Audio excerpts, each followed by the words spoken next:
groups have for the first time labeled Israel's war in Gaza genocide.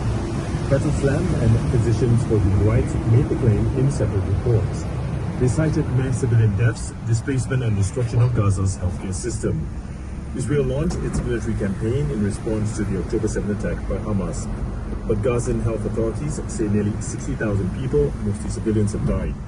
The Israeli government denies the genocide charge, saying it is targeting Hamas and working to secure the release of hostages still held in Gaza.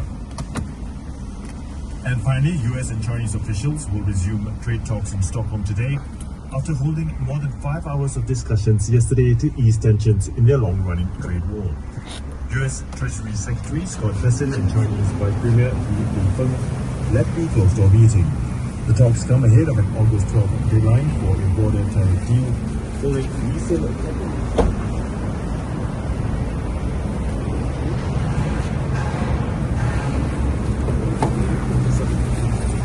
Chinese President Xi Jinping later this year. And those are the news headlines. Great.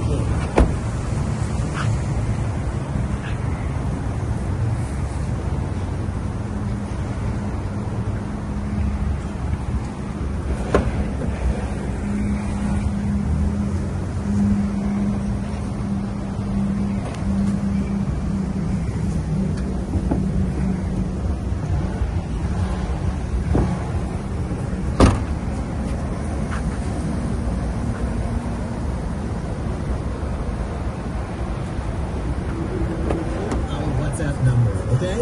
Also, in case you haven't caught it yet, latest episode of Roadshow, the video series